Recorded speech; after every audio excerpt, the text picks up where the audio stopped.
संगठित रहो, संघर्ष करो, इन पर कदम से कदम मिलाकर आगे बढ़ते रहे।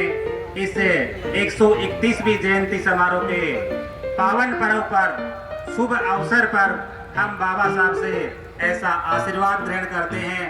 ये पांडाल देख करके, पांडाल जो में नीले झंडे लगे हुए हैं, इनको देख करके बाबा साहब मुस्कुरा रहे होंगे कि आज मेरे देर सवेर हम जागे हैं और ये जागृति अनवरत बनी रहेगी, ऐसा हमारा मानना है।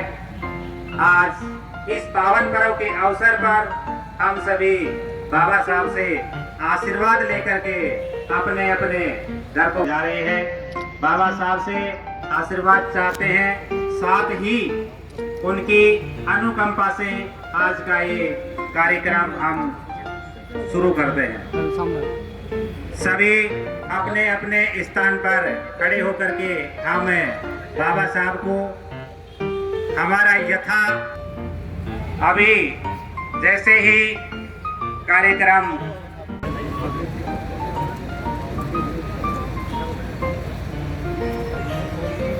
हेलो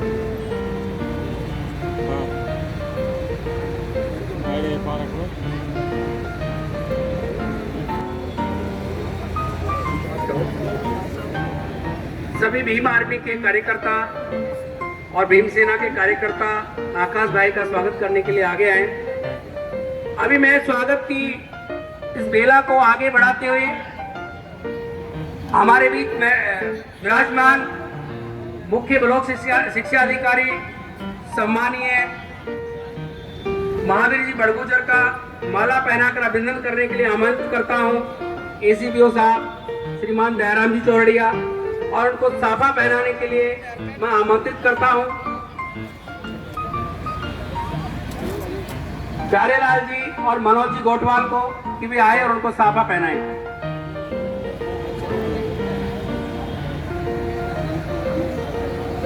हमारे मध्य डॉक्टर सुगन जी जो समाज के बहुत ही होनहार कार्यकर्ता हैं, पेवेट टू सोसाइटी कि वे आए और मंच पर अपना स्थान ग्रहण करें।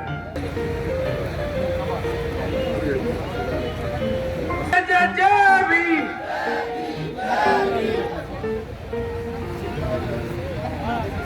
आपको व्यस्त रखते हैं उमेश भाई, उसका अभिनंदन करने के लिए मैं आमंत्रित करता हूँ विक्रम मोरडिया को और महेश प्यारी उनको जयवीर का भट्टा केले अरे यार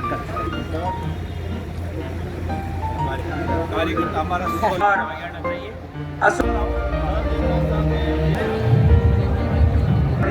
सैन्य विकास संघ के उपाध्यक्ष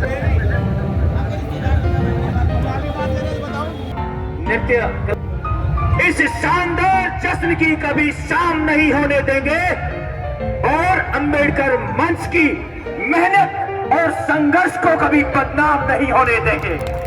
और बची हो जो एक बूंद भी गर्म लहू की मां कसम गगड़ाहट हो, गगन चुम्बी गगड़ाहट हो और कहता है कि क्यों मरते हो बेवफा सनम के लिए। अरे क्यों मरते हो बेवफा सनम के लिए। मैं आज की नवयुवक पीढ़ी को कह रहा हूं कि क्यों मरते हो बेवफा सनम के लिए। तो कब जमीन नहीं मिलेगी दफन के लिए। अरे क्यों मरते हो बेवफा सनम के लिए। तो कब जमीन नहीं मिलेगी दफन के लिए। मरना है तो मरो अंबेडकर के विचारों के लिए। मरना है तो मरो अंबेडकर के विचारों के लिए। अरे वीरांगनाएं भी अपना दुपट्टा उतार देगी तुम्हारे कफन के लिए। अरे वीरांगनाएं भी दुपट्टा उतार देंगी तुम्हारे कफन के लिए।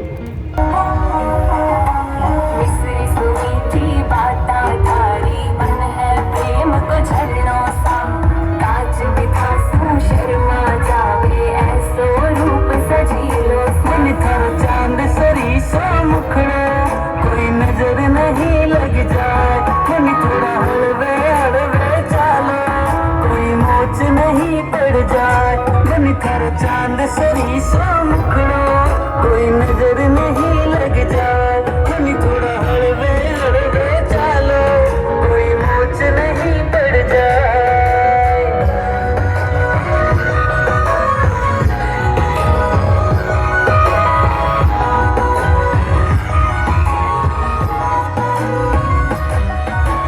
केसर की थी प्यारी लागो, रंग भरी थे थाली सा, खूब चाव सोनेर खा खाना, चाल थारी मतवाली सा। मन तेरा केस का मनगारा, मन तेरा केस का मनगारा, मारो तो मन उड़ जाए, मन तेरी आँखें है मतवाली, मन तेरी आँखें है मतवाली, मारो तो मन बहकाए, मन थारो चांद सरी सो मुखड़ो, कोई नजर नहीं लग जाए, मन थोड़ा हलवे हलवे चालो, कोई मोच नहीं पड़ जाए।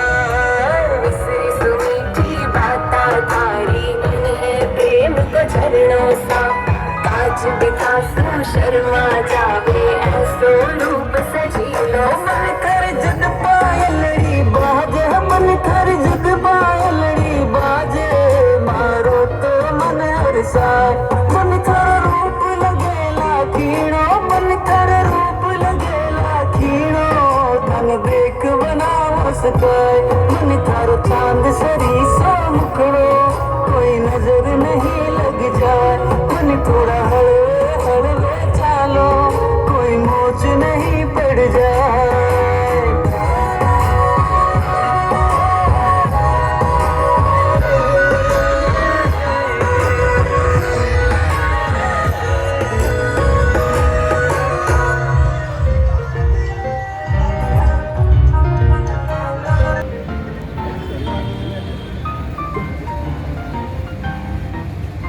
Welcome to all of you. You come here this morning to special deliver the special occasion. बाबा साहब के 131वें जन्म दिवस पर मैं आप सभी को हार्दिक मंगल कामनाएं। सम्मानित मंच, सभी भीम अनुयायी, मैं अपनी बात बाबा साहब के प्रसिद्ध कथन शिक्षा वह शेरनी का दूध है जो पिएगा वो दहाड़ेगा से आरंभ करूंगी। मुझे बड़ा गर्व महसूस हो रहा है कि महान विभूति डॉक्टर बाबा साहब अंबेडकर के जीवन को बताने की जिम्मेदारी सौंपी गई। जिस नारी को भारतीय समाज में अनेक बंधनों से बांधा गया, उस नारी के असहाय नारी के उदारक बाबा साहब अंबेडकर के जन्म परिचय को बताने का मौका मिला। नारी को आधी आबादी कहा जाता है, लेकिन ये बड़े दुख का विषय है कि अपने सहायक बाबा साहब डॉक्टर अंबेडकर के जन्म दिवस पर मुझे यहाँ गिनी चुनी स्त्रियां नजर आ रही हैं, लेकिन मैं आशा करती हूँ कि ये संख्या जल्दी बढ़ेगी। अब मैं अपने मुख्य विषय पर आती हूँ। उनका पूरा नाम डॉक्टर भीमराव रामजी अंबेडकर था। उनका जन्म 14 अप्रैल 1891 में महू में हुआ था, जो वर्तमान में मध्य प्रदेश राज्य का एक शहर है। उनके पिता का नाम रामजी मालोजी सतपाल था, उनकी माता का नाम भीमबाई था। इनके पूर्वज लंबे वक्त से ईस्ट इंडिया कंपनी की सेना में काम करते थे और इनके पिता भारतीय महू छावनी में सेना में काम करते थे। वहां काम करते हुए वे सूबेदार की पोस्ट तक पहुंचे थे। जब भीम 5 साल के थे तब उन्होंने अपनी मां को खो दिया था। डॉक्टर अंबेडकर ने अपनी प्रारंभिक शिक्षा उनके नजदीकी शहर सतारा से प्राप्त की। जैसे ही छोटे भीम ने कक्षा 4 को अंग्रेजी में पास किया तो उनके समाज में खुशी का माहौल हो गया, क्योंकि उस समय किसी अछूत के लिए ऐसा करना बहुत मुश्किल था। इस बात से प्रभावित होकर उनके दादा केलुस्कर ने उन्हें स्वयं द्वारा लिखित पुस्तक बुद्ध की जीवनी भेंट की। जब बाबा साहब अपनी प्राथमिक शिक्षा प्राप्त कर रहे थे तब उन्होंने बॉम्बे विश्वविद्यालय राष्ट्र अमेरिका चले गए। और सन 1915 में मास्टर में ये लंदन चले गए और उन्होंने वहाँ कानून की पढ़ाई के लिए प्रवेश लिया। लेकिन दुखद घटना कि इनकी आर्थिक स्थिति ठीक न होने के कारण इन्हें भारत वापस आना पड़ा। लेकिन फिर इन्हें 1921 में वापस इंग्लैंड जाने का मौका मिला और 1922 में इन्होंने बैरिस्टर एट लॉज की डिग्री प्राप्त की। हमें गर्व है कि बाबा साहब एक ऐसे पहले भारतीय हैं जिन्होंने इकोनॉमिक्स में डॉक्टरेट की डिग्री हासिल करने वाले ये पहले भारतीय हैं। मैं आपको बता दूं कि डॉक्टर बाबा साहब अंबेडकर एकमात्र ऐसे भारतीय हैं जिनकी प्रतिमा लंदन के संग्रहालय में कार्ल मार्क्स के साथ लगी हुई है। ये थी इनकी प्रारंभिक शिक्षा और ये थी इनकी प्रारंभिक जीवन और शिक्षा के बारे में कुछ जानकारियां।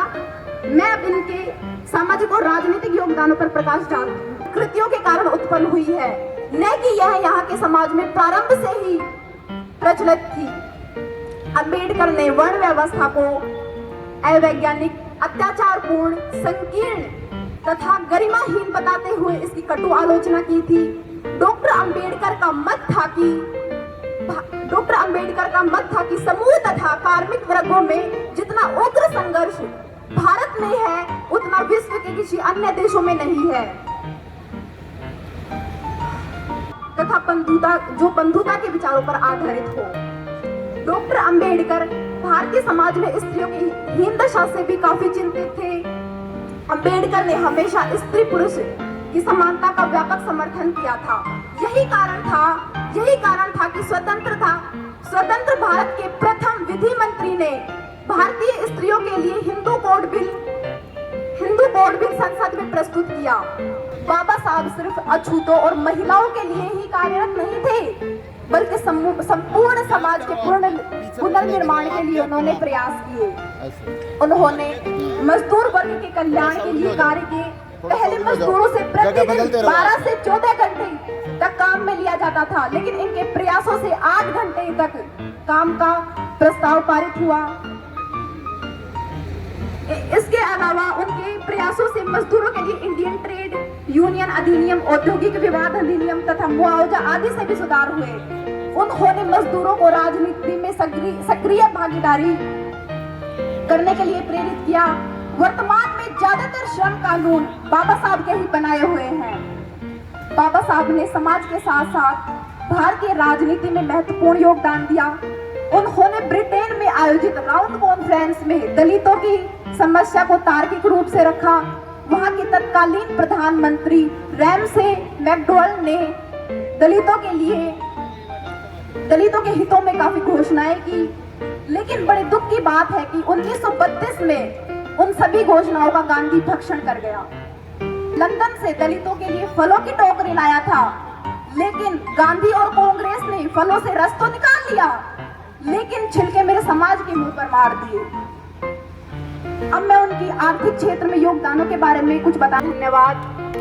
He was a multi-talented and intellectual personality. Again, I bow to the great Dr. बाबा साहब अंबेडकर। जय भीम, जय भारत। Thank you. तो पत्थर भी देवता हो जाएगा और रहमत रही खुदा की तो हर वादा वफा हो जाएगा। और आप तो दरिया हैं, आपको अपना हुनर मालूम है। जिधर भी चल पड़ेंगे उधर रास्ता हो जाएगा, जिधर भी चल पड़ेंगे उधर रास्ता हो जाएगा। जी हाँ, अंबेडकरवादी विचारधारा के जो कि जर्रों में रह गुजर के चमक छोड़ जाएंगे, जर्रों में रह गुजर के चमक छोड़ जाएंगे और आवाज अपनी दूर तलक छोड़ जाएंगे। जर्रों में रह गुजर के चमक छोड़ जाएंगे और आवाज अपनी दूर तलक छोड़ जाएंगे। और खामोशियों के पल गवारा नहीं हमें, और खामोशियों के पल गवारा नहीं हमें। बाबा साहब के पूजने वाले हैं, थक कर टूट भी गए तो खनक छोड़ जाएंगे, थक कर टूट भी गए तो खनक छोड़ जाएंगे। और लीजिए कार्यक्रम की अगली कड़ी में मंच पर आमंत्रित करता हूं श्रीमान बलबीर जी वर्मा। बेटे भाग्य से होते हैं, बेटे भाग्य से होते हैं, और मैं कहता हूं बेटियां सौभाग्य से होती हैं। इस बेटी के लिए, बहन जी के लिए जोरदार तालियां एक बार। कार्यक्रम आगे अनवरत चलता रहेगा।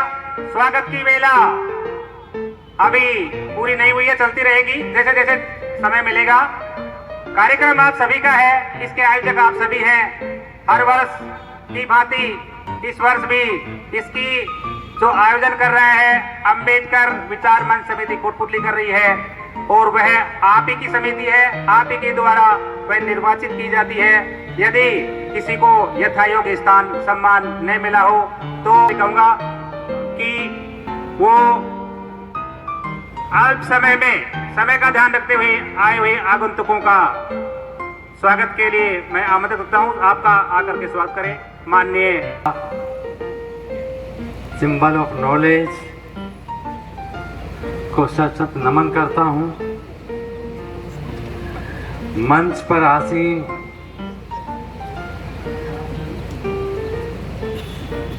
बड़े भाई मधुर यादव जी, हमारे प्रेरणा स्रोत D.R. रेवाला साहब, मेघवाल विकास समिति के अध्यक्ष जी बलवीर जी वर्मा जी,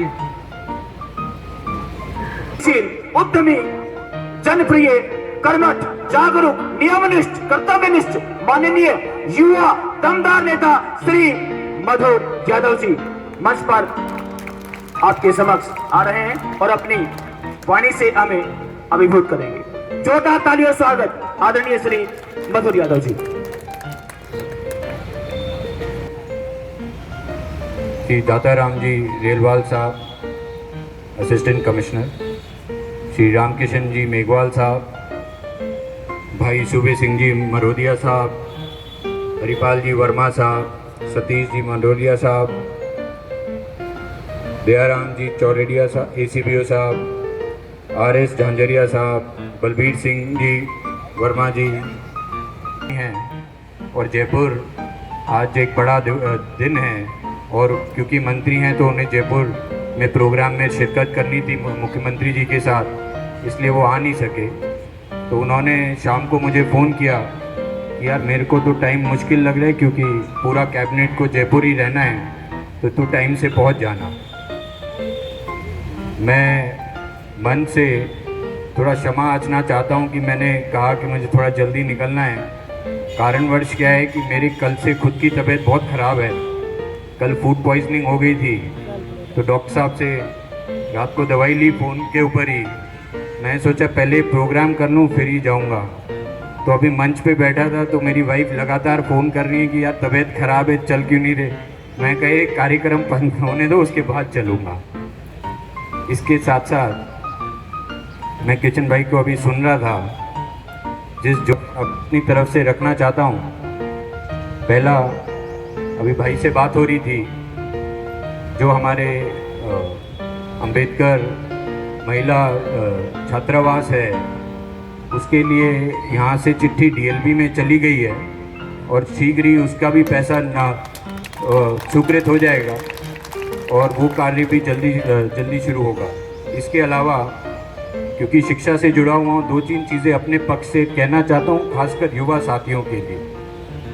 मैं किताबें खूब पढ़ता हूँ, तो बाबा साहब के, क्योंकि इतिहास खूब पढ़ा तो बाबा साहब के बारे में भी खूब पढ़ा। तो मैं मानता हूँ कि ये बाबा साहब की देन है कि आज SC, ST, OBC, गरीब, दबा हुआ तबका जितना था, आज लड़के आगे आया। लेकिन 70 साल हो गए, अभी भी बहुत रह रहा है। अभी भी बहुत ऐसा क्षेत्र है, कई ऐसे परिवार हैं जहाँ पे लड़ाई अभी भी जारी है। और जो अभी समय है, क्योंकि राजनीति से जुड़े हैं लोग, दिन प्रतिदिन मिलते हैं और व्यापार भी मैं करता हूँ, तो जो अभी समय है वो बहुत कठिन है, और जो आने वाली पीढ़ी के लिए जो समय है वो उससे भी ज़्यादा कठिन है। इसमें एक ही चीज़ आपको बचा सकती है और वो है शिक्षा। आप जितनी शिक्षा पा सकते हो, जितनी हायर एजुकेशन पा सकते हो, there is nothing better than education. मतलब शिक्षा से बेहतर कुछ नहीं है। तो जितनी आप शिक्षा प्राप्त कर सकते हो, तो बाबा साहब ने हमें शक्ति दी, हम शिक्षा प्राप्त करने के बाद लड़के कहीं भी पहुंच सकते हैं। लेकिन क्योंकि सरकारी नौकरियां घटती जा रही हैं, मैं उस डिबेट में जाना नहीं चाहता क्यों घट रही हैं, पर वो आप सबको मुझसे ज़्यादा पता है। और क्योंकि दौर बदल रहा है, आधुनिकीकरण आ रहा है, तो हमें उस दौड़ में आगे रहने के लिए शिक्षा अच्छी प्राप्त करनी पड़ेगी। हम दिल्ली और जयपुर के बीच में बैठे हैं, तो देश और प्रदेश की राजधानियां बहुत करीब हैं हमारी, तो हमें जो सुविधा मिलती है शायद पूरे देश में कई और क्षेत्रों को हमसे पहले ना मिलती हो। हमारा ट्रांसपोर्ट सिस्टम, हमारा हेल्थ सिस्टम, एजुकेशन सिस्टम बाकी जगहों से बहुत अच्छा है।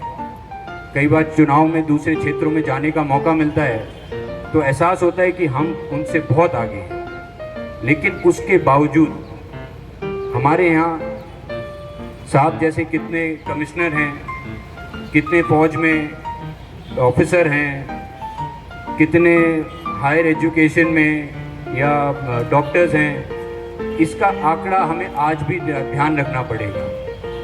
अभी भी जो नंबर ऑफ परसेंटेज है वो थोड़ी कम है और इसको हमें बदलना है, वो शिक्षा से ही बदला जाएगा। मैं समस्त टीम को और इस मंच से जुड़े हुए पूरी ऑर्गेनाइजेशन को बहुत बहुत धन्यवाद देना चाहता हूँ कि उन्होंने इतना भव्य कार्यक्रम करा।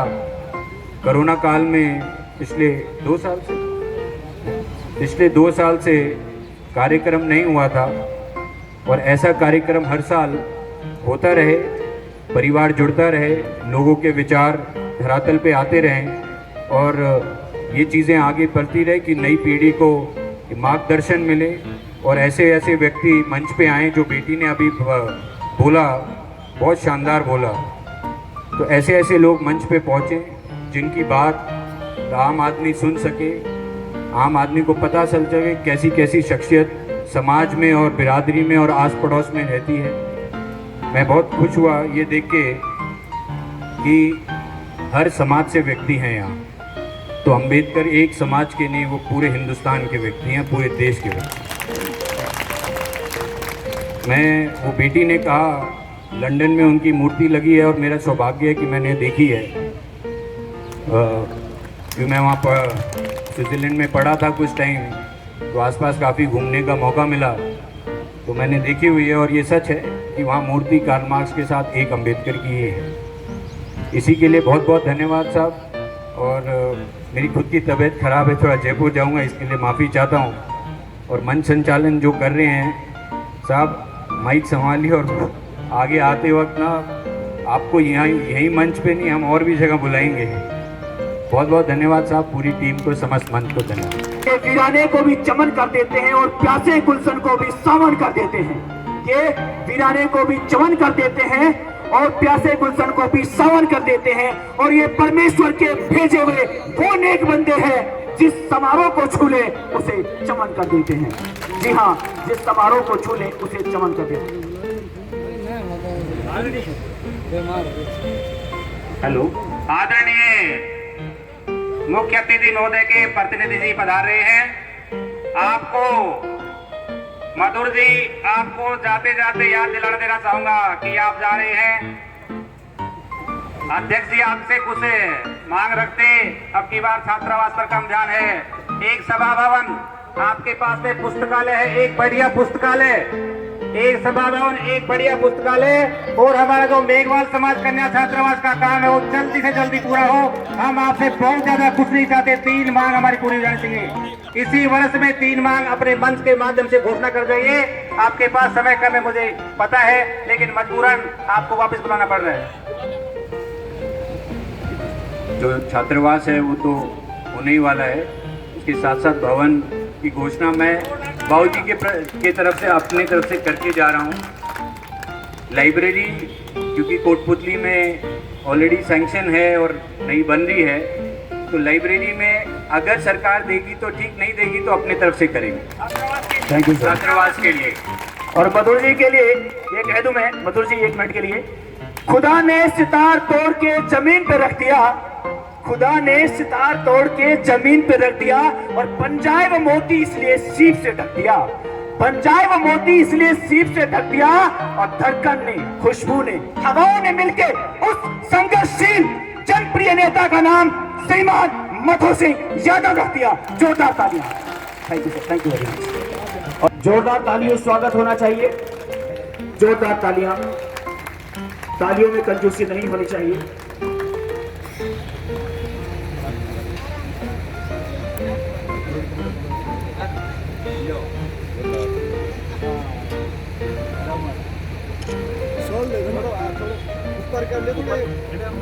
जीएसपी महोदय का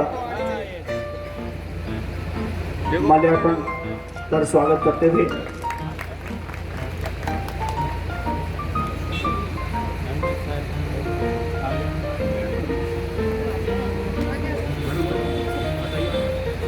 और इसी बीच हमारे बीच पहुंच रहे हैं, जी हाँ, श्रीमान राम सिंह मेघवाल जी। आप अध्यापक रहे और वीआरएस लिया, अलवर ग्रामीण विधानसभा उम्मीदवार रहे और वर्तमान में अनुसूचित जाति मोर्चा के प्रदेश मंत्री हैं। जोरदार तालियों से स्वागत कीजिएगा। हमारे बीच पहुंच रहे हैं श्रीमान राम सिंह मेघवाल जी, अलवर ग्रामीण विधानसभा उम्मीदवार रहे और वर्तमान में एससी मोर्चा के प्रदेश मंत्री, प्रदेश महा। और अब कार्यक्रम के अगली कड़ी में हम आपको लेके चल रहे हैं जी और रविंद्र सिंह शेखावत जी का माल्यार्पण कर स्वागत। उसके लिए मैं मंच पर समाज के प्रबुद्ध लोगों को मंच पर आमंत्रित करता हूं कि आप प्लीज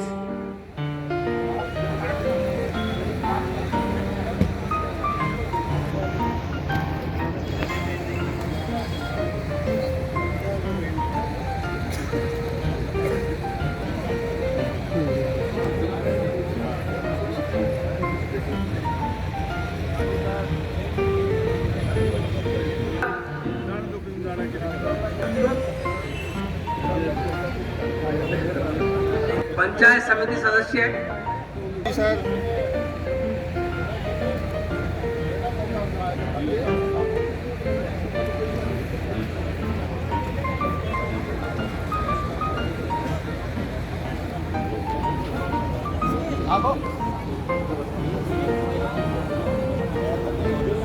डॉक्टर सतवीर जी, जाने पर आया उधार करने।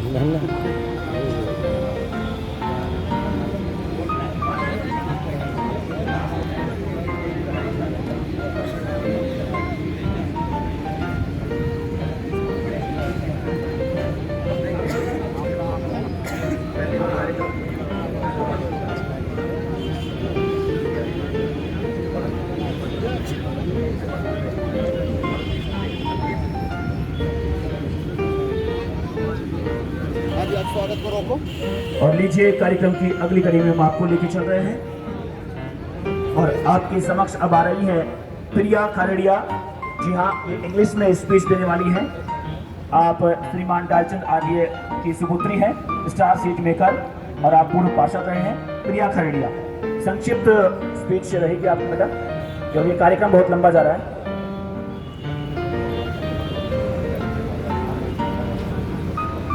और इसी बीच मैं हमारे मुख्य अतिथि महोदय श्रीमान रामकृष्ण जी मेघवाल से चाहूंगा कि बाबा साहब की तस्वीर के समक्ष पुष्प अर्पित करें।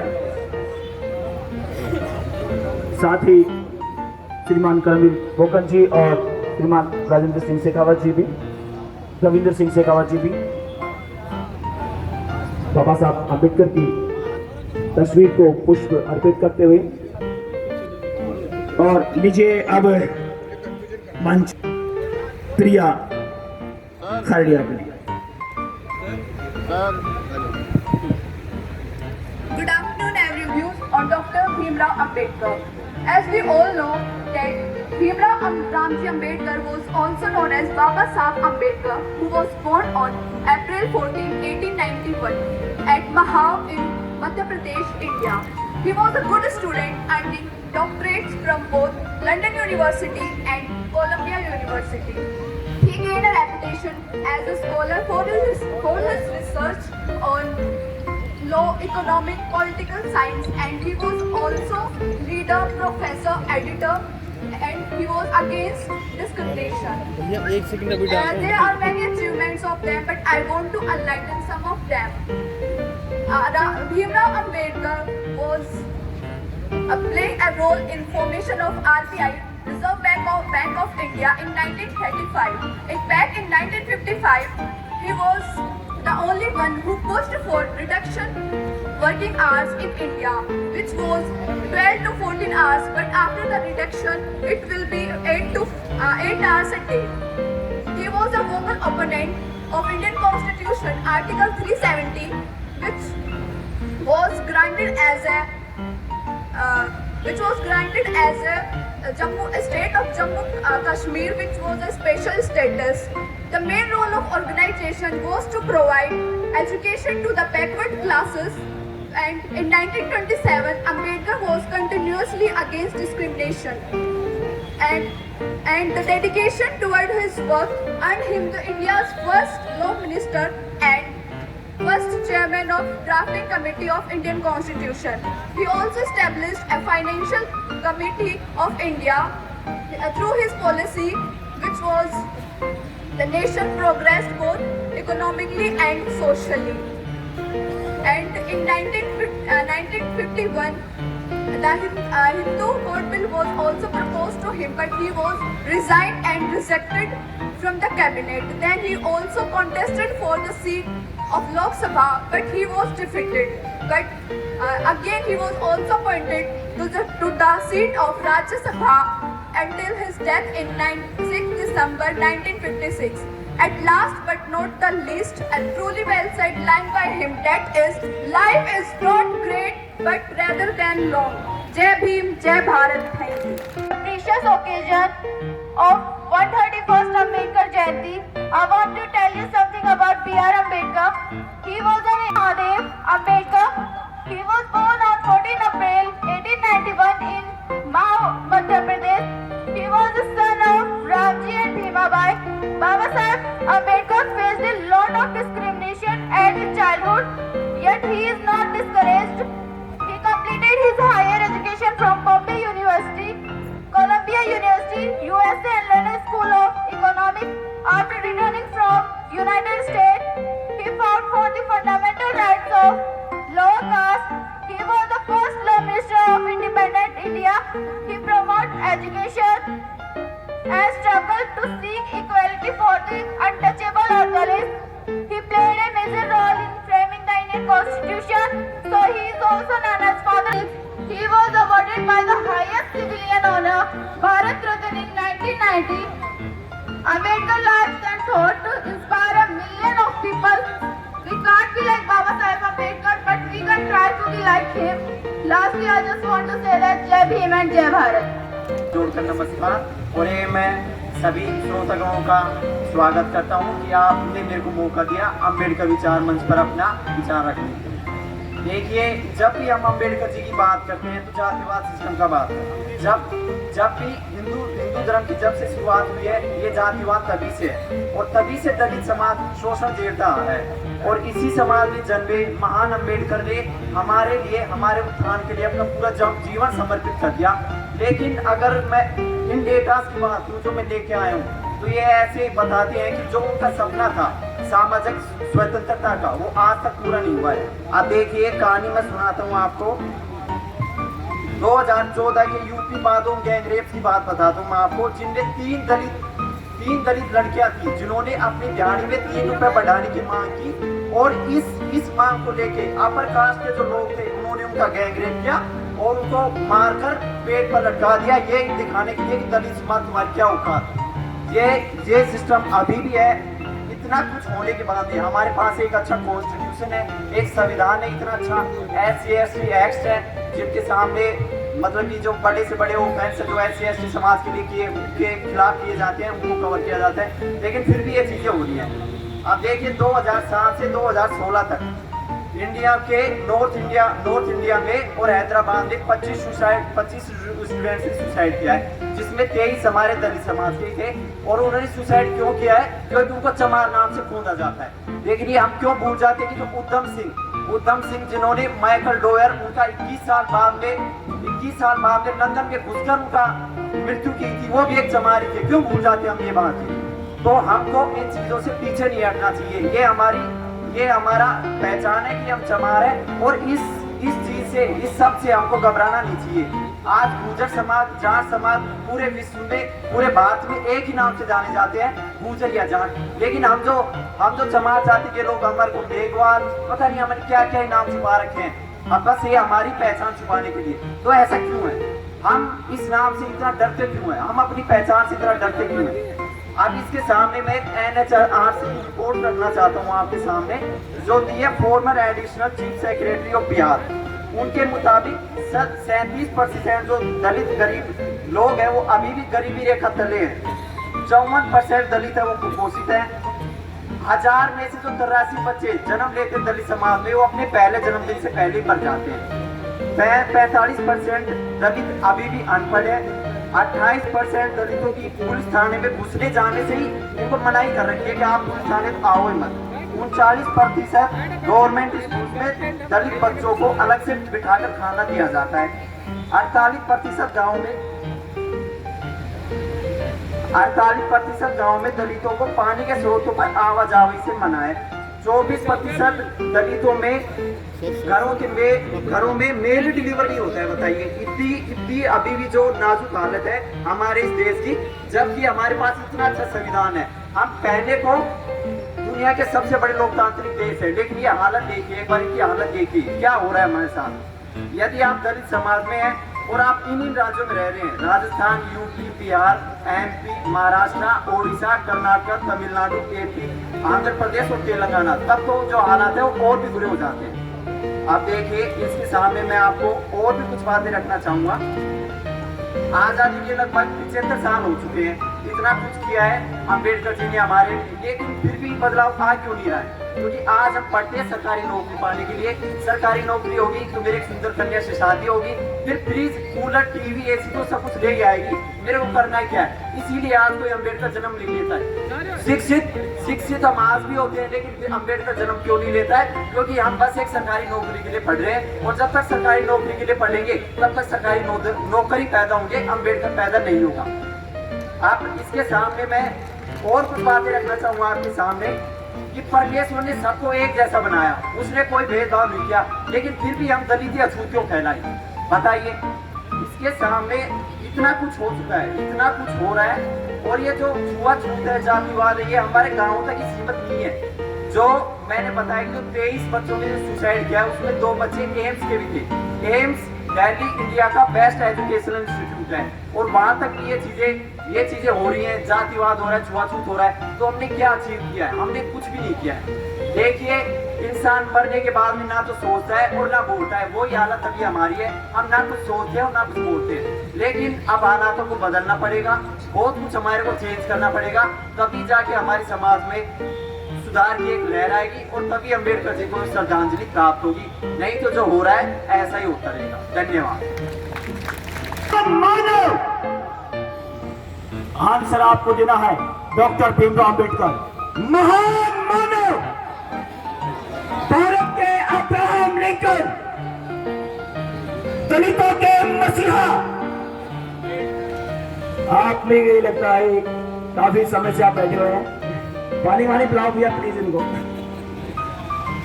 आपकी गलती नहीं है। पर हिंदुस्तानी प्रेम का समंदर चाहूंगा, और ज्यादा बड़ी मांग नहीं है मेरी आपसे, बस इधर इस विराट और भव्य जलसे में तालियों की एक बार फिर से गगड़ाहट चाहूंगा।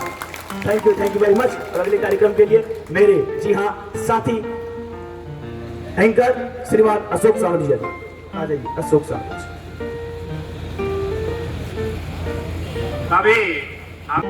उस प्रतिभा डॉक्टर अनिल कुमार वर्मा, पुत्र श्री माता दीन वर्मा, कासली आयुर्वेद चिकित्सा अधिकारी आकर के उनका सम्मान ग्रहण करें।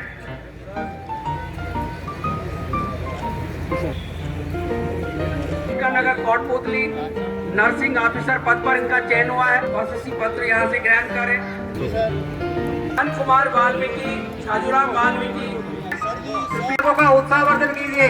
ये वो बालक हैं जिनकी 90%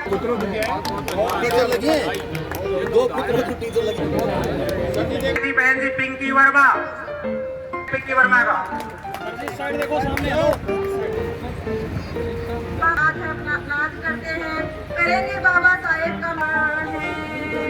अंधेरों में डूबा मेरा ये समाज है, इधर देखती हूँ उधर मनुवाद है। अंधेरों में डूबा मेरा ये समाज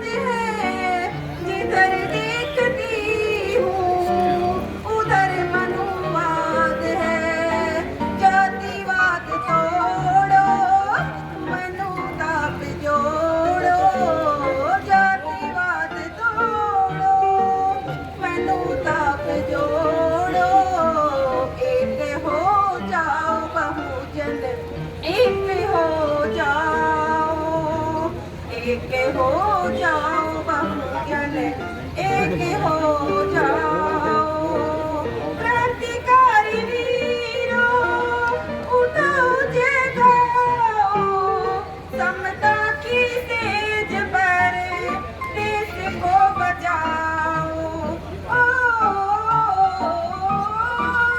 क्रांतिकारी वीरों उठो जगाओ, समता की सेज पर देश को बचाओ। गरीबी गरीब है, भिखारी बड़ी है, गरीबी गरीब है, भिखारी बड़ी है।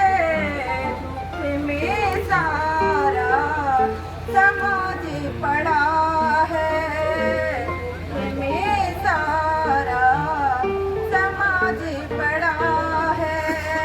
बुद्ध मेरा मंदिर, फूल मेरी पूजा, बाबा देवता है, बाबा देवता है।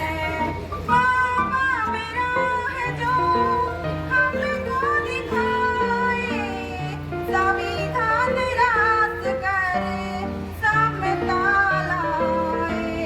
ओ बाबा मेरा है जो हमको दिखाए, संविधान राज करे, समता लाए। बुद्ध को जानो, फूले को पहचानो, बाबा को समझो, बाबा को समझो।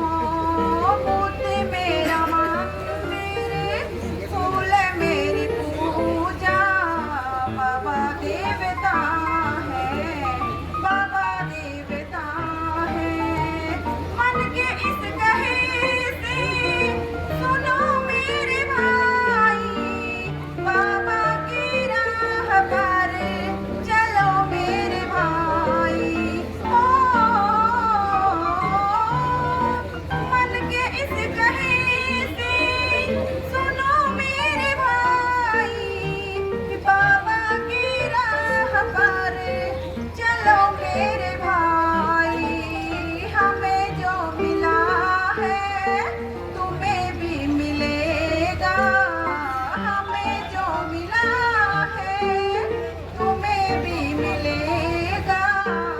सबको मिलेगा यारो, सबको मिलेगा।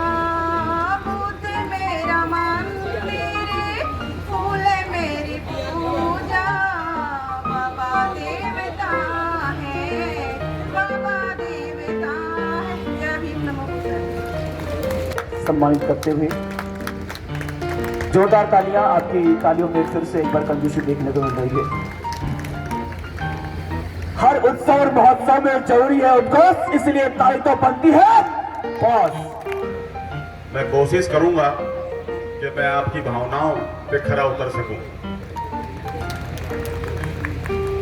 सम्मानित मंच और मेरे सामने बैठे मेरे पिता तुल्य बुजुर्ग, मेरी माताएं, मेरी बहनें और प्यारे बच्चों, आज 14 अप्रैल बाबा साहब की जयंती नहीं है, हमारे लिए एक प्रेरणा दिवस है, एक प्रेरणा का दिन है आज। बाबा साहब कोई आम आदमी नहीं थे, कोई आम आदमी थे, उन्होंने कोई समाज के लिए कोई छोटा मोटा काम किया हो। बाबा साहब ने वो काम किए हैं जो साक्षात एक भगवान ही कर सकता है इस धरा पे उतरकर।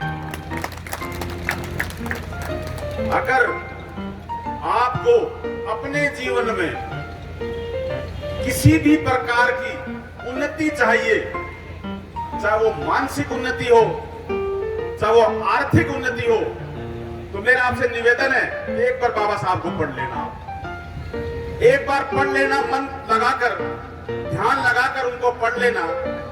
मैंने बहुत बारीकी से पढ़ा है बाबा साहब को, और मैं उनको पढ़ने के पश्चात बहुत कोशिश करता हूं उनका अनुसरण करने का। अगर आपने अपने जीवन में 10% भी उनका अनुसरण किया तो मैं दावा करता हूं इस बात का, मैं गारंटी देता हूं कि आपका जीवन सफल है। बाबा साहब कोई आम आदमी नहीं थे। बाबा साहब के छोटे दादाजी जी सकपाल के चाचा जी ने साधु का मतलब वो साधु का वेश, उन साधु बन गए, वो वैराग्य उन्होंने अपने जीवन में ले लिया। और एक बार उसी वैराग्य जीवन में घूमते हुए जब वो अपने गांव के पास से गुजरे तो उन बाबा साहब के परिवार के किसी महिला ने उनको देख लिया और पहचान लिया और दौड़कर राम जी सकपाल को सूचना दी कि आपके चाचा जी जो इस बैरागी आए हुए हैं इनमें हैं। ये सत्य घटना है दोस्तों। तो राम जी सकपाल बाबा साहब के पिताजी दौड़े दौड़े उन बैरागियों के पास गए और अपने चाचा जी से हाथ जोड़कर निवेदन किया कि हे प्रभु, घर चलो, इस चोले को छोड़ दो। उन्होंने सख्त मना कर दिया घर जाने से और ये कहा कि राम, तेरे घर पर एक पुत्र जन्म लेगा जो इस दुनिया में इतिहास लिखेगा, एक दुनिया में अलग छाप छोड़ेगा। तो दोस्तों एक बात बताइए, एक वैरागी, एक साधु, हम हिंदू धर्म, सनातन धर्म को मानते हैं और एक साधु को हम भगवान के रूप में देखते हैं। एक साधु इस बात की घोषणा कर रहा है और 14वीं संतान राम जी सकपाल जी के यहाँ और आज ही के दिन 14 तारीख को बाबा साहब का जन्म हुआ। तो अब एक बात बताइए, वो आम आदमी थे क्या? वो आम आदमी नहीं थे, वो साक्षात इस धरा पर भगवान का रूप थे। और उन्होंने, वो पहले आदमी थे जिन्होंने बॉम्बे विश्वविद्यालय से बीए की डिग्री हासिल की। उस जमाने में लोग तरसते हैं कि मुझे फला अवार्ड मिल जाए, मुझे फला अवार्ड मिल जाए। इस दुनिया ने उनको अवार्ड दिया सिंबल ऑफ नॉलेज का, ज्ञान का प्रतीक बाबा साहब। लोग मर गए कि मुझे फला अवार्ड मिले। अंग्रेजों ने बाबा साहब को जिला जज के लिए ऑफर किया कि भीम जी, आपको हम जिला जज बना देते हैं। उन्होंने उस पद को ठुकरा दिया। उस जमाने में अगर कोई कहीं चपरासी की नौकरी भी मिलती थी किसी भी आदमी को, तो वो खुशी खुशी उसको स्वीकार करता था या नहीं करता था? वो तो जिला जज की नौकरी थी। लेकिन वो इतने बड़े महान सोच के और इतने बड़े आदमी थे कि उन्होंने कहा कि नहीं, मैं मेरे सुख भोगने के लिए इस धरा पे नहीं आया हूं, मैं जन कल्याण के लिए इस धरती पे परमात्मा ने मुझे जन्म दिया है और परमात्मा ने जो मुझे ज्ञान दिया है, मैं अपने इसी ज्ञान से अपने समाज का, अपने देश का भला कर सकूं। इंसान का जीवन, मैं अक्सर सोचता हूं, इंसान का जीवन उसकी सोच पर निर्भर करता है कि आप क्या सोचते हैं, आप कैसा सोचते हैं। जो जैसा सोचता है उसके जीवन की दिशा और दशा वैसी होती है। आपका जीवन आपकी सोच पर निर्भर करता है कि आप सोच कैसा रहे हैं। बहुत बातें हैं। सबसे पहले हिंदुस्तान में हिंदू कोड बिल बाबा साहब लेकर आए, महिलाओं की समानता का अधिकार बाबा साहब लेकर आए। पहले मजदूर आदमी 14 घंटे काम करता था, 8 घंटे काम करता है आज, ये बाबा साहब की देन है। अगर आपको अपने जीवन में, मैंने पहले भी कहा था, मैं फिर अपनी बात को, वाणी को दोहराता हूं, अगर अपने जीवन में आपको अगर उन्नति करनी है तो बाबा साहब को पढ़ लेना और कुछ करने की जरूरत नहीं है। बाबा साहब साक्षात भगवान का रूप थे इस धरा पर और मैं अपने आप को धन्य महसूस करता हूं, परमात्मा को धन्यवाद देता हूं कि मुझे परमात्मा ने इस हिंदुस्तान की धरा पर, इस बाबा साहब की धरा पर जन्म दिया और मुझे बाबा साहब को पढ़ने का मौका मिला, उनका अनुसरण करने का मौका मिला। मैं अपनी वाणी को विराम दूंगा इन्हीं शब्दों के साथ। जय भीम, जय भारत। कार्यक्रम में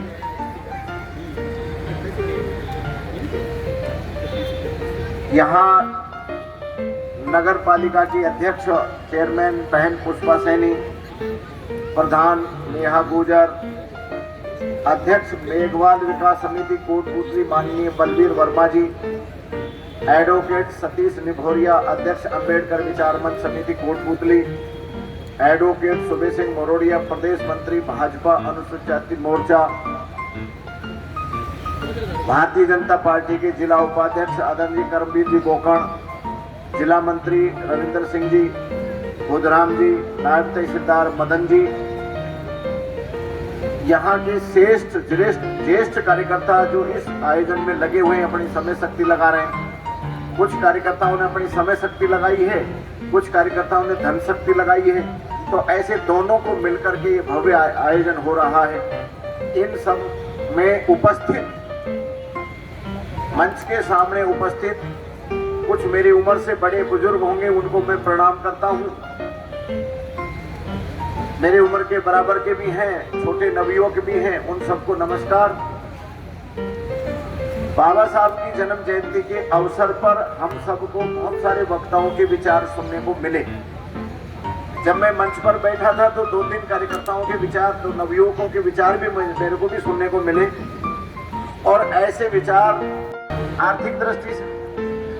लेकिन फिर दूसरा अध्ययन आता है कि मेजर सुबेदार पोस्ट में होने के बाद भी क्या वो आर्थिक तंगी झेल रहे थे? यदि सुबेदार पोस्ट के लोग आर्थिक तंगी झेल रहे थे तो उनसे नीचे रहने वाले की आर्थिक तंगी कैसी होगी? इसका भी हम सबको अध्ययन करना चाहिए। फिर अध्ययन आता है कि बाबा साहब जब पढ़ने जाते थे तो एक गाड़ी में बैठे, गाड़ीवान को पता चला कि ये दलित अछूत अस्पृश्य है, तो उसको गिरा दिया गाड़ी से नीचे। विद्यालय के अंदर देखते हैं तो कक्षा के बाहर बैठकर पढ़ने का अवसर मिला।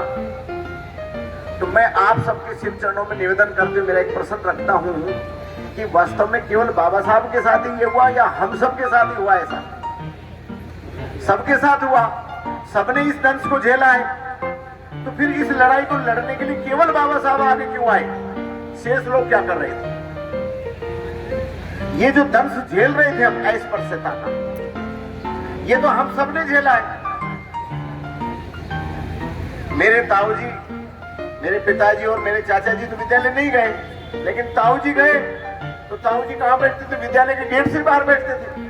और मटका जो होता था, उस मटके को जो फूट जाता था, उस मटके के फूटे हुए ठेकरे को लेकर के पढ़ने जाते थे, और ठेकर के ऊपर ठेकर से ही लिखते थे। और एक क्लास पढ़े और पढ़ने के बाद पढ़ाई छोड़ दी, फिर मजदूरी में लग गए। तो ऐसा बहुत सारे लाखों करोड़ों लोगों के साथ में जीवन बीता। जब मैंने स्वयं ने मेरे परिवार में ये देखा, तो ऐसे कितने लाखों करोड़ परिवार होंगे इस दंश को झेलने वाले।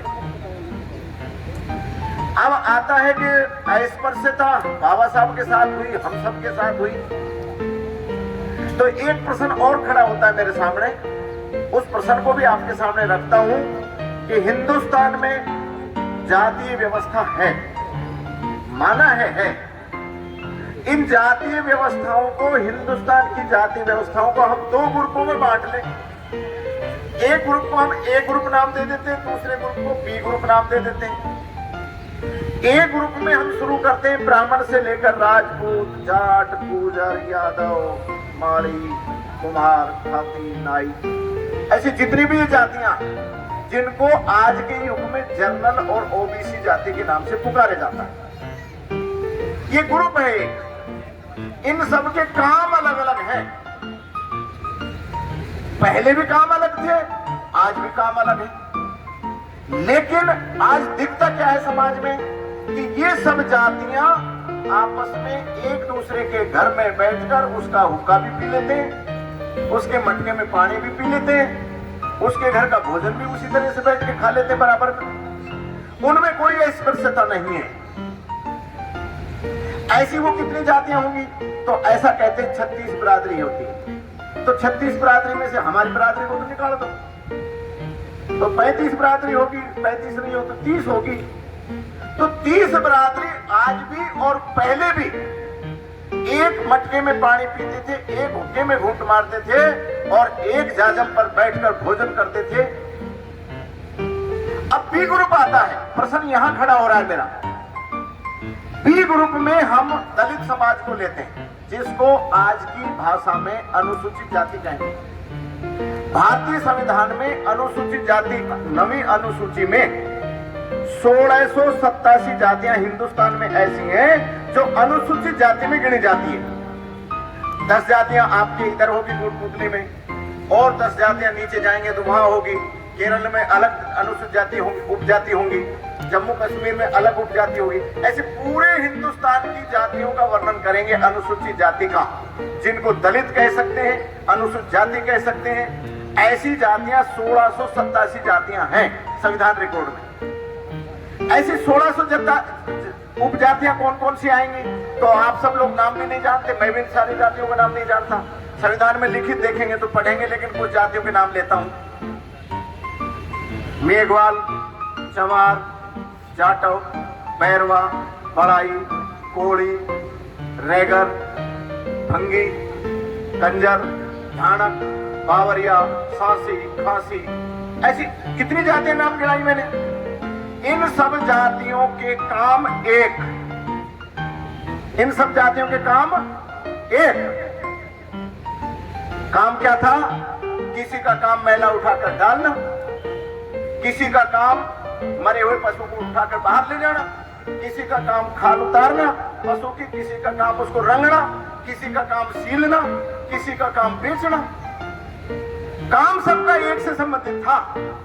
लेकिन बंधुओं, अगर मैं गलत नहीं हूं और आप सहमत हो तो एक बार ताली बजा करके मेरा स्वागत करना, जिससे मुझे पता चलेगा आप सहमत हो। इन सब जातियों के मैंने जिनको नाम लिए, ये जातियां एक दूसरे जाति का न हुक्का पीती है, न पानी पीती है, न जाजम पर बैठकर रोटी खाती है। अब दोष दे दिया हमने तथाकथित सवर्ण को, तथाकथित ब्राह्मण को, कि उन्होंने हमारे साथ ऐसा किया।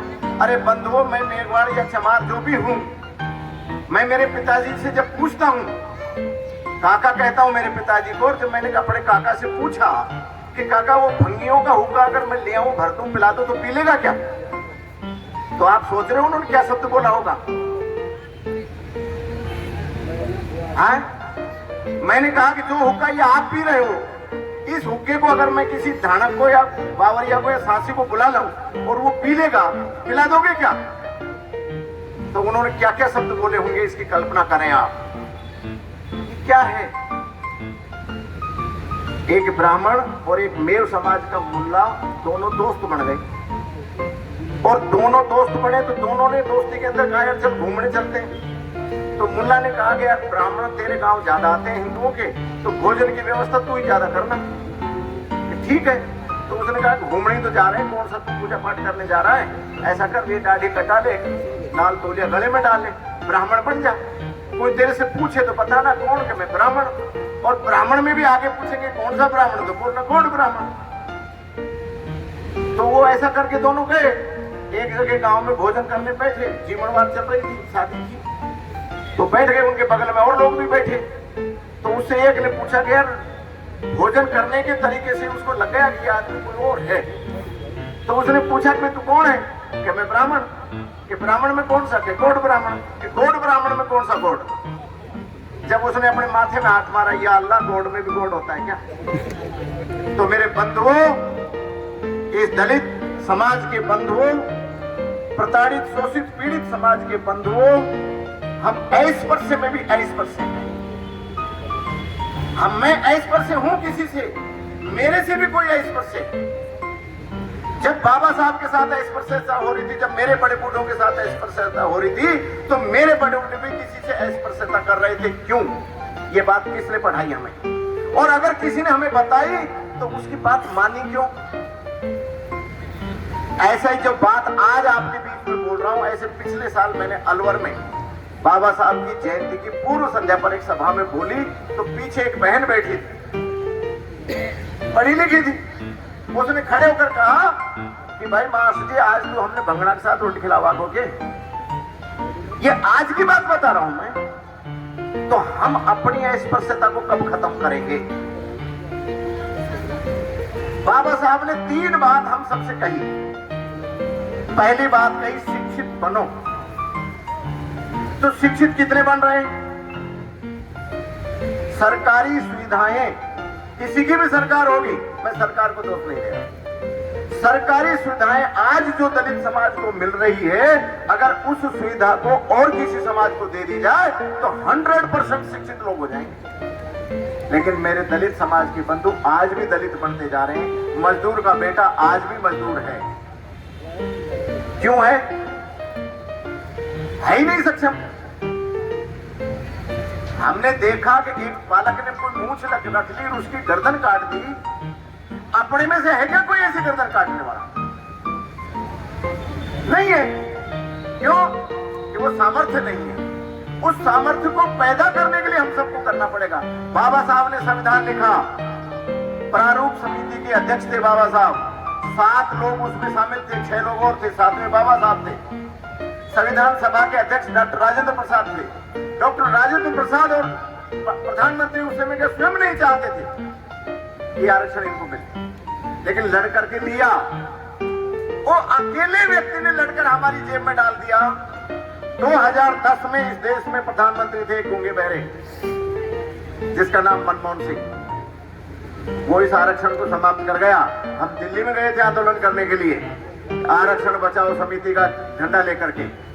कैसे कर गया कि 2010 से पहले जर्नलिस्ट की कट ऑफ जारी होती थी, तो हमारी दलित समाज के जो टॉपर बालक होते थे 10-20, वो जर्नलिस्ट में सेलेक्ट हो जाते थे और वो वहां चले जाते थे।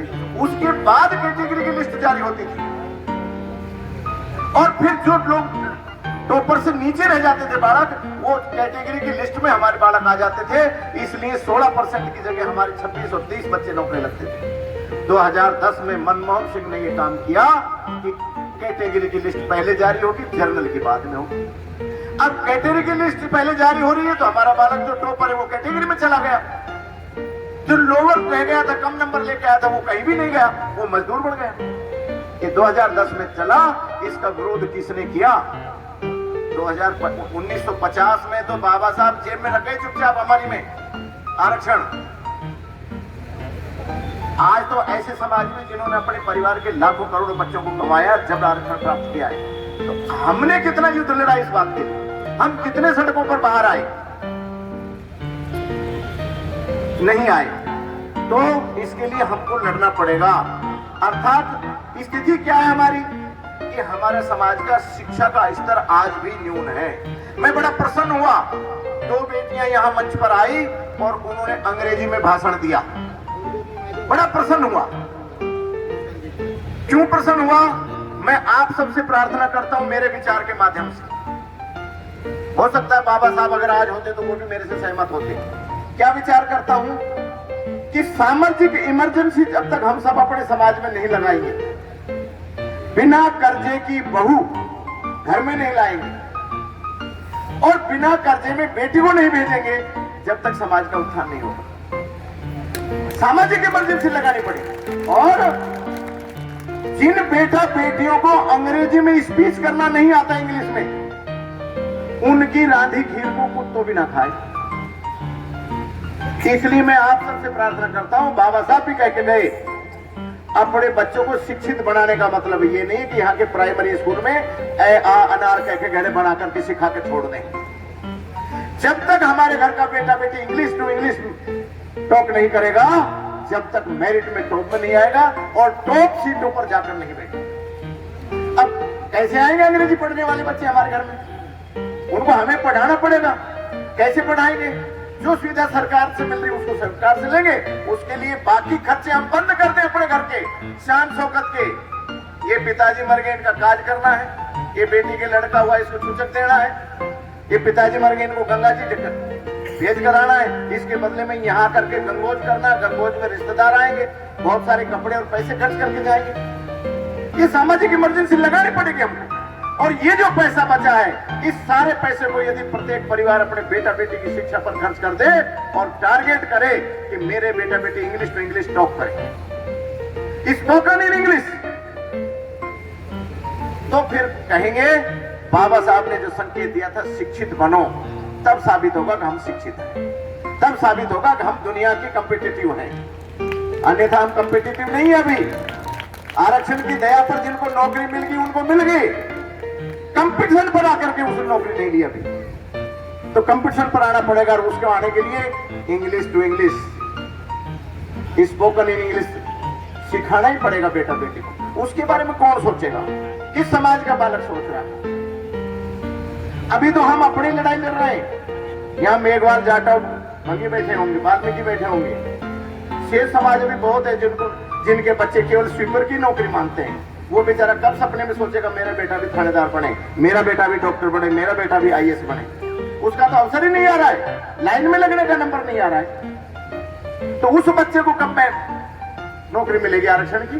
और आरक्षण कब तक इसके सहारे जीते रहेंगे? 1931 की गोलमेज सम्मेलन में बाबा साहब ने आरक्षण की मांग नहीं की थी। बाबा साहब ने इस देश की प्रॉपर्टी में हिस्सा मांगा था, इस देश की संपत्ति में हिस्सा मांगा था। हमें चाहिए था इस देश की संपत्ति में हिस्सा, हमें यह आरक्षण का लॉलीपॉप नहीं चाहिए था। ये आरक्षण के लॉलीपॉप का क्या हुआ? एक अध्यापक ने बोर्ड पर एक लाइन खींची, रेखा बनाई और बच्चों से कहा बिना हाथ लगाए, बिना छुए इस लाइन को छोटा करो। एक बालक आया, उसके नीचे बड़ी लाइन खींच दी। तो अपने टीचर से पूछा, सर कौन सी लाइन छोटी है, कौन सी बड़ी है? कि मैंने खींची वो छोटी, तुमने खींची वो बड़ी है। हमने तो 16% ही आरक्षण मिला था, अब तो 27% अलग हो गया, 10% अलग हो गया, 5% अलग हो गया। है कितना हमारे पास? अगर आज देश की आबादी का प्रतिशत दलित समाज को लगाएंगे तो दलित समाज की आबादी इतनी है कि आरक्षण तो उसमें एक बूंद है। और वो बूंद भी कितने साल के लिए है? 10 साल के लिए।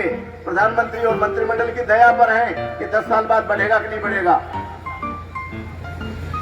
बाबा साहब ने तो 10 साल के लिए लिखा था कि 10 साल में समाज इतना विकास कर जाएगा। आज 75 साल के बाद समाज ने कितना डेवलपमेंट किया है, ये सोचने का प्रश्न है हम सबके बीच में। दूसरा, बाबा साहब ने कहा था संगठित रहो। संगठित रहने के लिए बाबा साहब ने ये कहा था कि मेघवाड़ मेघवाड़ एक हो जाना, जाटव जाटव एक हो जाना, वाल्मीकि वाल्मीकि एक हो जाना, कंजर कंजर एक हो जाना, धानक धानक एक हो जाना, आपस में मिलकर मत बैठना।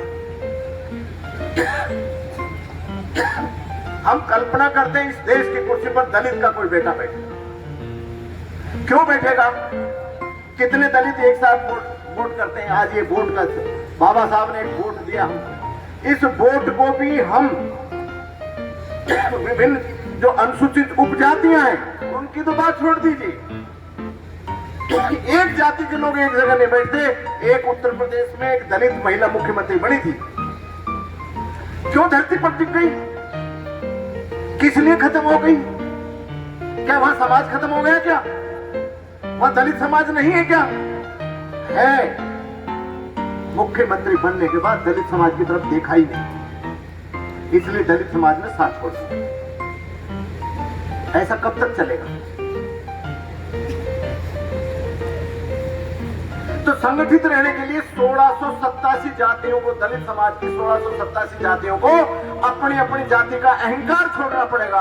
कैसे अहंकार छोड़ना पड़ेगा? इस बोतल में पानी है, इसको मैं गिलास में डालूंगा तो कहेंगे इसमें क्या है? पानी। यहाँ एक नींबू रखा है मेरे पास, इसको कहेंगे कौन है? एक नींबू है। यहाँ एक शक्कर रखी है तो कहेंगे शक्कर है। यहाँ एक नमक रखा है तो कहेंगे नमक है। अब ये नींबू अपने आप को काट कर, कटवा कर और इस पानी में निचड़वा देता है, उस छिलके को फेंक देते। नींबू कहीं दिखाई देता है क्या? नहीं दिखता, लेकिन नींबू है पानी के अंदर, उसका महत्व है। शक्कर उस पानी में घुल जाती है, दिखती है क्या शक्कर है? नहीं है। नमक उस पानी में घुल जाता है, दिखता नहीं नमक नमक है, लेकिन नमक का महत्व है। बंधुओं, उस गिलास में जो पेय पदार्थ तैयार हुआ, क्या उसको पानी कहेंगे? क्या कहेंगे? उसको कहेंगे सिकंजी, उसको कहेंगे नींबू का पानी। और उसकी ताकत क्या है? जिसके डिहाइड्रेशन हो जाए तो उसका डिहाइड्रेशन खत्म कर दे, जिसके दस्त लग जाए तो उसके दस्तों को रोक दे, बीमार हो जाए, हारा थका हुआ है, उसको अगर उस पानी को पिला दे तो जान आ जाती है। कब आई जान? जब चारों चीजों ने अपने अपने भाव का अहंकार छोड़कर एक दूसरे में विलय कर दिया। जब तक दलित समाज की 1687 जातियां अपनी अपनी जाति का अहंकार छोड़कर एक विलय नहीं होंगे। बाबा साहब ने एक नाम दिया, क्या नाम दिया बाबा साहब ने? अनुसूचित जाति। सब अपने आप को अनुसूचित जाति कहना शुरू करें, अपनी जाति का भाव छोड़ दें, अहंकार छोड़ दें और अपनी जाति का अहंकार छोड़कर दलित समाज, अनुसूचित जाति का जो भी व्यक्ति आए उसके लिए सब जाते उसका स्वागत सम्मान करें। आज मेघवाल कोई अफसर आ गया तो मेघवाल उसका स्वागत करने जा रहे हैं, जाटव आ गया तो जाटव उसका स्वागत करने जा रहे हैं, वाल्मीकि आ गया तो वाल्मीकि खुश हो रहे हैं हमारो आ गए। क्या सारे दलित खुश होते हैं कि हमारा आया है? तो ये अहंकार कब छोड़ेंगे? जब तक ये अहंकार नहीं छोड़ेंगे, जब तक मेरे से पूर्व के वक्ताओं ने वो दर्द रोया है वो रोते ही रहेंगे, वो दूर नहीं होगा। उसको दूर करने के लिए हमको अपनी जाति का अहंकार छोड़ना ही पड़ेगा। हर व्यक्ति 3 प्रकार की गर्मी में जीवन जीता है। अब वो गर्मी कौन सी है? पहली गर्मी है लॉकेट की गर्मी। एक गले में लॉकेट, लॉकेट माने पहचान। दूसरी गर्मी जैकेट की गर्मी, पॉकेट की गर्मी। पॉकेट में क्या रहता है? धन रहता है। और तीसरी गर्मी जैकेट की गर्मी। जैकेट कौन पहनते थे? जिनके हाथ में कलम होती थी लिखने के, जाते इलाके में इतना पैसा खर्च कर दिया और वो पैसा खर्च हो जाता। ऐसे लॉकेट, जॉकेट, पॉकेट, जॉकेट की गर्मी के आधार पर व्यक्ति अपना जीवन जीता है। मैं दलित समाज बंधुओं से प्रश्न करता हूँ, लॉकेट की गर्मी हम में है क्या? एक गाड़ी के ऊपर पीछे लिखा है गुजर, उस गाड़ी के चारों तरफ चलने वाले लोग संभल के चलते, गुजर की गाड़ी दूर हट जाए। एक गाड़ी में लिखा है जाट, उस गाड़ी के चारों तरफ देखने वाले भैया इससे टकरार मत जाना, इलाज कर देंगे। आप लिख के देख लो ना अपनी गाड़ी में चमार जाट हो, मेवाड़ लिख लो तो दूर क्या पसीना, हल्का सा रूम भी हिल जाए तो उनका। क्यों? हमारी ऐसी दबंगता है क्या? अब नहीं है तो कैसे आएगी? इस दबंगता के लिए बाबा साहब ने कहा था मुझे इस देश की प्रॉपर्टी में हिस्सा चाहिए। गांधी जी 32 दिन हड़ताल पर बैठ के, भूख हड़ताल पर। 32 दिन बाद कस्तूरबा गांधी आई बाबा साहब के पास कि तेरा समाज पे हमला शुरू हो गया है। कि क्यों? कि ये गांधी मरेगा, भूख हड़ताल कर रहा, 32 दिन हो गए और ज्यादा दिन होते मरेगा। और मरते जो गांधी जी के भक्त है वो दलितों पर हमला शुरू कर देंगे, इनको मारना शुरू कर देंगे, जैसे 84 में सिखों को मारा। तो तेरा समाज बचेगा तभी तो तू दलित स्थान बनाएगा। इस समाज को बचा। पहले समाज को बचाने के लिए क्या करना कि गांधी जी के पास चल समझौता कर। और उस समझौते में गांधी ने कहा था कि हम आपके समाज के साथ समानता का व्यवहार करेंगे, बराबर में बैठाएंगे, बराबर में खाएंगे, अस्पृश्यता को खत्म करेंगे और विकास के लिए आपको अवसर देंगे। लेकिन 1935 में वही बाबा साहब उस गांधी जी के धोखे के कारण कहते हैं मेरे साथ यहाँ के पढ़े लिखे लोगों ने धोखा किया है, अपमान किया है मेरी मांग को समाप्त करवा दिया और आरक्षण जैसा लॉलीपॉप लेकर के आ गए। 1935 में बाबा साहब ने घोषणा की कि मैं हिंदू धर्म में जन्मा हूं, हिंदू धर्म नहीं स्वीकार करूंगा। मुल्ला मौलवी दौड़कर चले आएगा, अब तो बाबा साहब हमारे साथ आ जाएंगे, कहा कि आप हमारा धर्म स्वीकार करें। तो बाबा साहब ने मुल्ला मौलवी और पादरियों को कहा था कि मैं मेरे समाज को देशद्रोही नहीं बना सकता, इसलिए न मुसलमान धर्म स्वीकार करूंगा न ईसाई स्वीकार करूंगा, देशद्रोही नहीं बना सकता मैं अपने समाज। इसलिए बौद्ध धर्म की तरफ आए, बौद्ध की दीक्षा ली। अक्टूबर 10, 1956 को नागपुर की धरती पर दीक्षा भूमि पर बाबा साहब ने 10,000 लोगों का नेतृत्व करते हुए बौद्ध धर्म की दीक्षा ली। बाबा साहब को हम अपना सब कुछ मान रहे हैं, जय जय जय जय भीम का नारा लगा रहे हैं, बाबा साहब अमर रहे, बाबा साहब तेरा नाम रहेगा। बाबा साहब ने बौद्ध धर्म की दीक्षा ली। यहाँ कितने बौद्ध बैठे हैं? एक ने हाथ खड़ा किया, 2। इतने समाज में 2, कितने साल बाद? 56 के बाद आज पूछ रहा हूं 22 में। कल्पना करें बाबा साहब के विचार को स्वीकार किया किसने? किसी ने भी नहीं किया, किसी भी दलित ने बाबा साहब का साथ नहीं दिया। इनकी बात को किसी ने भी अपने जीवन में नहीं उतारा। बाबा साहब ने कहा संगठित रहेंगे, अपनी जाति का अहंकार छोड़ेंगे, किसी ने भी अपनी जाति का अहंकार नहीं छोड़ा। बाबा साहब ने कहा कि बौद्ध स्वीकार करेंगे, किसी ने भी बौद्ध स्वीकार नहीं किया। बाबा साहब ने कहा शिक्षित बनेंगे, आज अपना बेटा कल्पना कर लें अपने घर के बेटा बेटी कितने पढ़ रहे हैं, कितने बाहर रह जा रहे हैं। इसलिए मेरे बंधुओं, मेरे को समय का कागज दिखाया गया जिसे बहुत सारे 2-3 बातें कहूंगा, मंच संचालक से भी अनुमति चाहता हूं। बाबा साहब ने अपने जीवन में सिंबल ऑफ नॉलेज ऐसे नहीं कहा था, 36 प्रकार की डिग्रियां प्राप्त की थी और थीसिस लिखी थी, शोध किया था बाबा साहब, और 2 शोध के आधार पर हिंदुस्तान में रिजर्व बैंक ऑफ इंडिया प्रारंभ हुआ। वो दोनों शोध कौन सी थी? प्रॉब्लम ऑफ रुपीज पहली थीसिस, दूसरी thesis industries development of India, Bharat में उद्योगों का विकास और रुपए की समस्या के ऊपर बाबा साहब ने थीसिस लिखी, पीएचडी की, और उसके आधार पर हिंदुस्तान में रिजर्व बैंक प्रारंभ हुआ। मेरे भाइयों, मुझे गांधी जी से आपत्ति नहीं है, उसका फोटो और भी इससे बड़ा लगा है, लेकिन जिसकी शोध के दम पर रिजर्व बैंक ऑफ इंडिया शुरू किया वो नोट छापता है, तो क्या बाबा साहब का फोटो नोट पर नहीं लगना चाहिए था? कौन लगाएगा इसको? उसको लगाता ये समाज। अगर रिजर्व बैंक ऑफ इंडिया उस समय शुरू हुआ जिस समय ये समाज बाबा साहब को समझ लेता, काश ये समाज बाबा साहब के साथ खड़ा होता तो आज नोट पर बाबा साहब का फोटो होता। लेकिन दुर्भाग्य दलित समाज का साथ नहीं ले पाए। उन्होंने शिक्षा पर थीसिस लिखी है, शिक्षा पर लिखी है, देश की रक्षा पर लिखी है, शोध की है उन्होंने। उन जैसा विद्वान हिंदुस्तान में कोई नहीं हुआ। इसका उदाहरण एक बताता हूं, सिरोही के राजा, उसके ऊपर अंग्रेजों ने केस चला रखा है लंदन में, और बाबा साहब भी लंदन जा रहे हैं और सिरोही के राजा भी लंदन जा रहे हैं, दोनों एक ही जहाज में बैठे हैं। सिरोही के राजा चर्चा कर रहे हैं कि मेरा वकील नहीं आया, इस विषय पर मुझे चर्चा करनी है। बाबा साहब ने कहा कि आपकी प्रॉब्लम क्या है? कि ये प्रॉब्लम है। तो बाबा साहब ने 4 बिंदु उस व्यक्ति को लिख के दिए राजा को कि आप अपने वकील से ये 4 बिंदु कोर्ट के सामने, जज के सामने रखवाइए, आप केस जीत करके आओ। वो तो गए लंदन, बाबा साहब अपने स्थान पर चले गए, राजा अपने स्थान पर चले गए। ये सिरोही के राजा की बात बता रहा हूं मैं। वो केस जीत गए उन 4 बिंदुओं के दम पर। जब बाबा साहब मंत्रिमंडल से त्याग पत्र देकर सरकारी बंगला खाली करके बाहर आए तो उनके जो सहयोगी थे वो मकान किराए ढूंढने लगे, किराए पर मकान नहीं मिला। तो जहां लिखा था यहाँ मकान खाली है वहां गए तो सिरोही के राजा वहां बैठे थे। उसने पूछा किन के लिए मकान ले रहे हो? कि मैं बाबा साहब भीमराव अंबेडकर के लिए, जो अभी त्याग पत्र देकर के सरकार से बाहर आए, उनके लिए मकान ले रहा हूं। कि उनसे मुझे मिलवा सकते हो? कि हाँ मिलवा दो। तो मिलवाने ले गए और राजा ने कहा कि मेरे को जानते हो? कि नहीं, आप मेरे लिए भगवान हैं, आप मेरे ईश्वर हैं, आप मेरे प्राणदाता हैं। कैसे?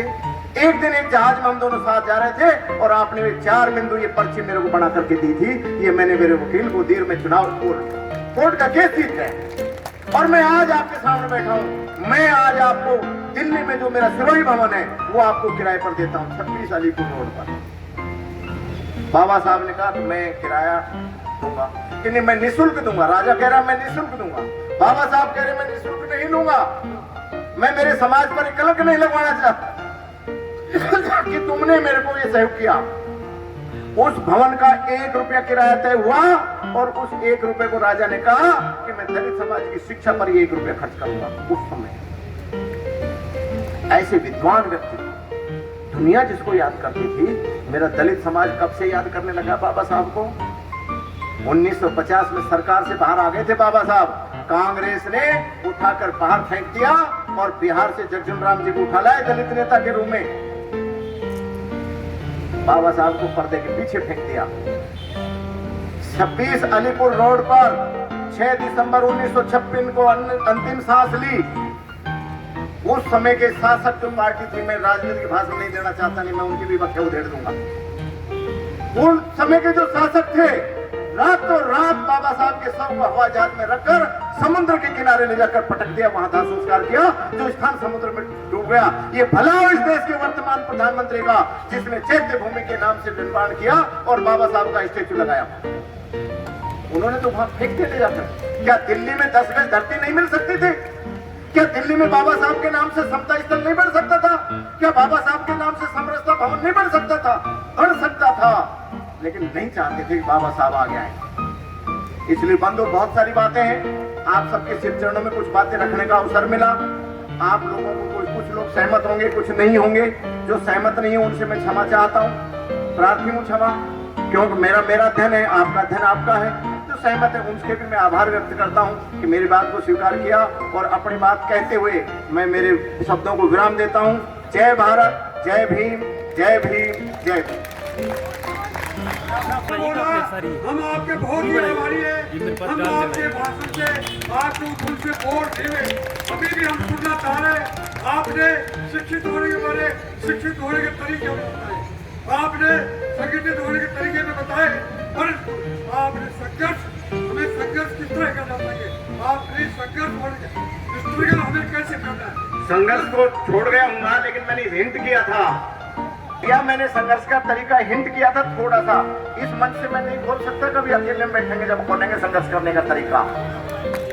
मैंने हिंट किया था कि एक गाड़ी के पर पीछे गुजर लिखा है, कितने लोग अलग हो जाते हैं उस गाड़ी से, क्यों हो जाते हैं? कोई उसने हथियार चला दिया क्या? मैंने लोकेट पॉकेट जॉकेट वाला विषय छोड़ दिया आपको, ये न्यू छोड़ दिया कि इधर से मेरे पास बार बार दबाव आ रहा है। लॉकेट हमारी पहचान, लॉकेट माने गले में पहचान है, मेरे पिता की पहचान है, मैं किस पिता का बेटा हूं, मेरे समाज की पहचान है, मैं किस समाज का हूं। चमारा मुझोर है, मार दो थप्पड़ इसको, हैं? और किसी के मार के बताए ना थप्पड़, तो अपने आप में मैं पूछता हूं, मेरे समाज में कितने पहलवान कुश्ती लड़ते हैं, मेरे समाज में कितने धावक हैं, मेरे समाज में कितने हथियार लाइसेंस ले रखे हैं? करिए ना। फेसबुक देखता हूँ और एक फेसबुक पर एक छोटी सी फिल्म आती है, मत छेड़े केहरी को, घर घर राख बिछा देंगे, मालिक ने टेम दिया तो छाते में पीतल भर देंगे। है क्या हिम्मत संघर्ष करने की? समाज को, बालकों को बनाइए ऐसा, बालकों को करिए आगा ऐसा, निश्चित रूप से सफलता मिलेगी। अगर ऐसा है तो फिर मैं कहता हूँ आपकी बूथ कैप्चरिंग बंद हो जाएगी। अरे अब तो थोड़ा बहुत वोट डालने लगे, एक समय था वोट ही नहीं डालने देते थे। क्यों नहीं डालने देते?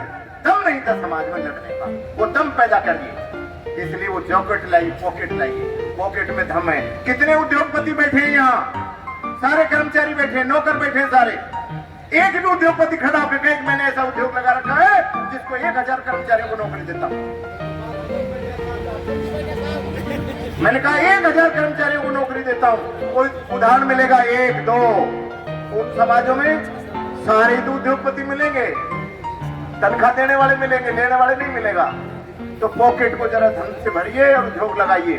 भारत सरकार ने उद्योग लगाने के लिए जो भी सरकार औद्योगिक एरिया डेवलपमेंट करेगी उसमें 5% प्लॉट एससी के नाम से होंगे और एससी को 50% रेट पर मिलेंगे और 50% की रेट पे भी 15% राशि जमा करानी पड़ेगी, 85% आरएफसी लोन देगी और उस लोन की किस्त तब बनेगी जब आपकी फैक्ट्री में आउटपुट शुरू हो जाएगा और आउटपुट शुरू होगा तब आपका ब्याज लगेगा।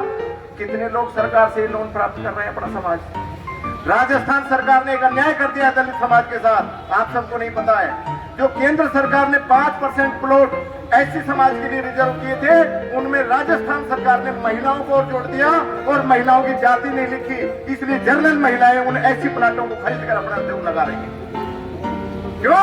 क्योंकि केवल एससी के नाम से जो प्लाट थे वो खाली पड़े थे, कोई खरीदने नहीं आया।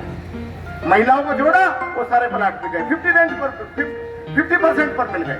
इसलिए संघर्ष करने के बावजूद बहुत तरीके हैं, मिलेंगे जब बताएंगे। जय भारत, जय भीम। कोई शब्द गलत कह गया तो माफी चाहते हैं। आदरणीय करमवीर जी बोकड़ मेरे साथ बैठे हैं, इन्होंने छात्रावास में एक कमरा बनाने की घोषणा कर रहे हैं। ये निश्चित रूप से अम्बेडकर छात्रावास में कमरा बनाएंगे और मैं आप सबसे प्रार्थना करता हूँ कि आपके बीच में रहने वाला बालक है, इसको साथ रखिए, आपके तन बंधन से साथ रहेगा। आदरणीय सुबेश सिंह जी मोरोडिया मेरे मित्र हैं, उन्हीं के माध्यम से मैं आप सबके बीच में आने का अवसर मिला। कोटपुतली में तो मैं हजारों बार आया हूँ। मैं राष्ट्रीय स्वयंसेवक संघ का कार्यकर्ता रहा हूँ विद्यार्थी जीवन से ही और कोटपुतली में हजारों बार आया हूँ, हजारों बार अनेक विषयों पर विषय भी रखे हैं। आदरणीय उमराव लाल जी बैठे हैं यहाँ, मेरे अग्रज हैं, बड़े हैं मेरे से और हमेशा उनसे मैंने शिक्षा प्राप्त की है, वो नेतृत्व करते रहे। ऐसे सब लोग यहाँ आप सबके बीच में बैठे हैं, आप सबका हृदय से आभार व्यक्त करता हूँ। सुबेश सिंह जी मोरोड़े जी का भी, उमराव लाल जी का भी और जो मंच संचालन और मंच इस कार्यक्रम की संचालन कमेटी है, उन सबका हृदय से नमन करता हूँ कि आप सबने मुझे मेरी बात कहने का यहाँ अवसर मिल गया, क्योंकि अगर बात नहीं कहूँगा तो अफारा आ जाएगा, और अफारा आएगा तो बीमार हो जाएंगे, इसलिए अफारा निकालने का अवसर भी दे दिया। जय भारत, जय भीम। छोटी सी बात कहना चाहूँगा, जो अभी मेरे बुजुर्ग ने कहा कि संघर्ष कैसे करें, मुझे मेरे बात दिमाग में आई है, क्योंकि मैंने पहले कहा था अपने उद्बोधन में कि हर इंसान का जीवन उसकी सोच पर निर्भर करता है कि वो सोचता कैसा है। हर कोई चाहता है भगत सिंह पैदा हो, लेकिन ये चाहता है पड़ोसी को अपने नाम।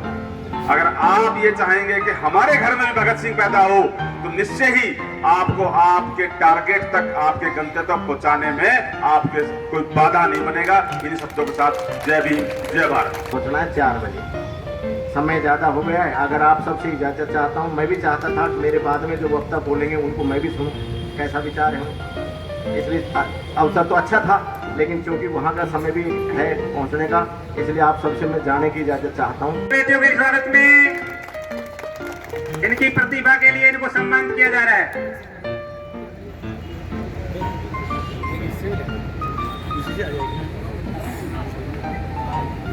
इस बीच हमारे समाज के कुछ महानुभावों के भीम अनुयायियों की कुछ राशि प्राप्त हुई है। मैं आपके बीच से शंभू दयाल जी खारडिया जी 500 रुपए, अजय लाल जी एडवोकेट साहब 500 रुपए, महावीर प्रसाद जी बड़गुजर जो 1152 रुपए, राजेश कुमार कोटपुतली कक्षा 12 में 93.80 रिफोर्समेंट पुनर्बलन मिलता है। बिंदु सामरिया कबूलचंद साहब अंक प्राप्त किए, 2020 कक्षा 12 में 84.80% अंक प्राप्त किए। हम और अंकिता उत्तरी श्री अशोक कुमार का जिला परिषद पुरुषोत्तमपुरा से, और उनको गिरिधर लाल जी यादव को भी स्वागत के लिए बुलाता